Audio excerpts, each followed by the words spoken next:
So just when you probably thought that Tucker Carlson couldn't get any worse, he is now saying that he's not so sure that Hamas, the radical Islamic resistance group, by the way, is a jihadist terrorist group. Let's see what he has to say. No one can plausibly claim that a Christian family are in Hamas. Okay, so like what?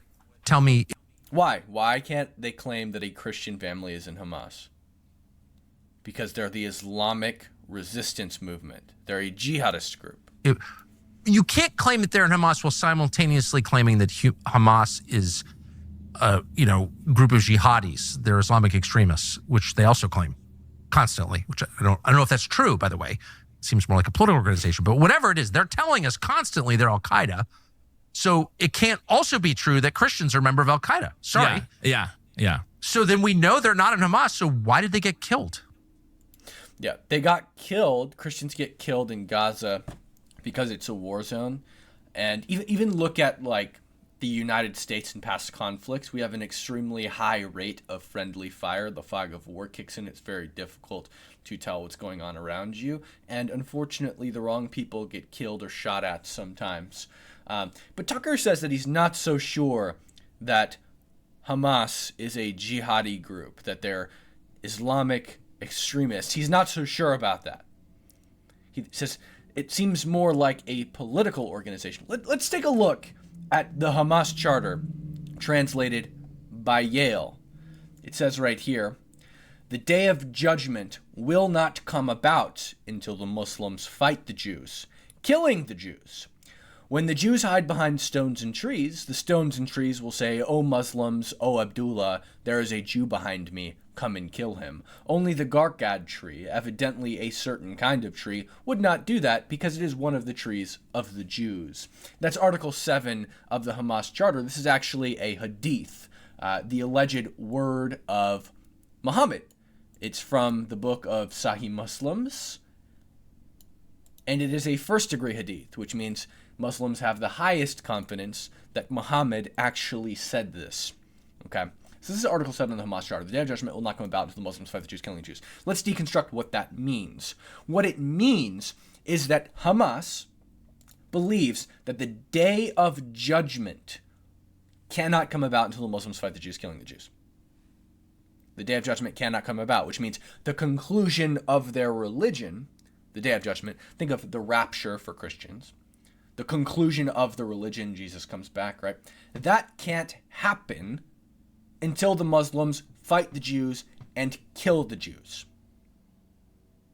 Okay. They believe that it is an abject necessity of their religion to kill the Jews. Look at what Fathi Hamad said, who is a senior Hamas official. He said, all of you Palestinians in diaspora start warming up. Wherever you find a Jew on this planet, take care of him by way of slaughter and killing. Not Israelis, Jews. Jews, wherever you find them on this planet, not just in Israel, take care of them by way of slaughter and killing. He's talking to diaspora Palestinians.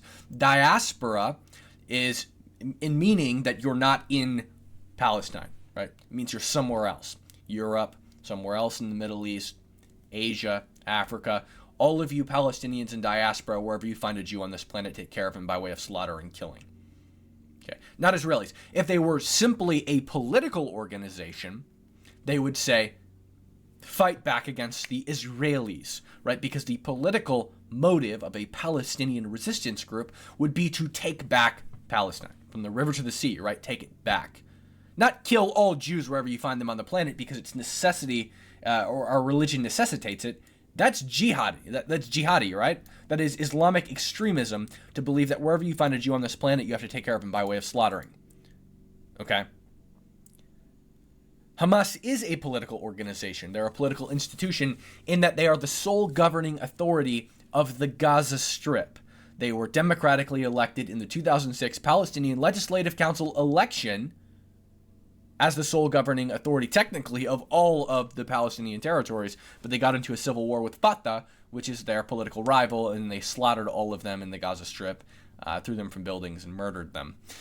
So they are a political institution, but they're a political Islamist institution, not a secular political institution striving for national recognition or national sovereignty, because they really do have national sovereignty prior to the war, before they senselessly killed over 800 innocent Israeli civilians. They really had sovereignty, okay? They had an entire Gaza Strip where they were the sole governing authority. They were in charge.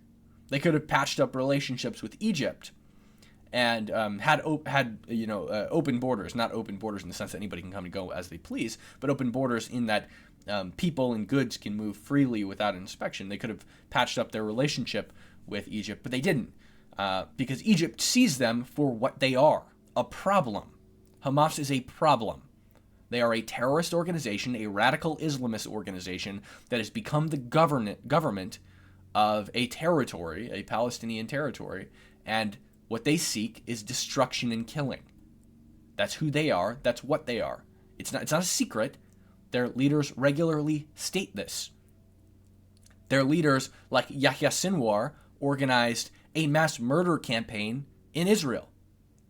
Hamas, and this wasn't even the first mass murder campaign, by the way. Look at the Second Intifada. How did that happen? Well, because the actual political organization, the PLO, the Palestinian Authority, who was in charge previously of the Palestinian Legislative Council, they were created by Israel after Israel gave the Palestinians portions of the West Bank. Because remember, the West Bank never belonged to the Palestinians. Areas A never belonged to the Palestinians. It was firmly Israeli territory, and legally Israeli territory, by the way. Uti patidentis juris, which is the legal doctrine that says the borders of a new emerging state, Israel, have to be the same, matching the borders of the previous state that existed there, the British Mandate, okay, which included all of the West Bank. And also, Israel won this territory, and it was conceded to them by Jordan in the Six-Day War. And by the way, remember, the Palestinians didn't own or control this land before the Six-Day War, before Israel took the West Bank. It was the Jordanians who annexed it, okay? So after Yasser Arafat turned down taking 96% of the West Bank, 6% of Israel, and East Jerusalem as Palestine's capital, and he stormed off, he called his wife Suha, and his wife Suha corroborates this. She said this on national television, Dubai national television. He told her to stay in France. She was in Paris at the time. Stay in France. I'm going to launch an intifada. So he ordered Hamas to carry out the second intifada and murdered over 1,000 innocent Jewish civilians. Now, was he targeting military bases? No. The Hamas terrorists bombed shopping malls, schools, public buses, markets, bars, restaurants, ports. No military targets. Civilian targets. They sat on the sides of roads and they sniped at civilian passenger vehicles.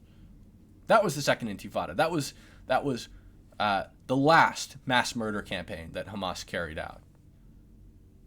Okay. I'm not sure if they're an Islamist radical jihad group. Really. The people who believe that it is necessary to their religion to kill every Jew on the planet. We're not sure if that's a jihadi group. Give me a break. Make sure to comment down below what you thought of this. Like the video. Subscribe. Join the Discord linked in the description. Follow me on other platforms, and I will see you in the next video.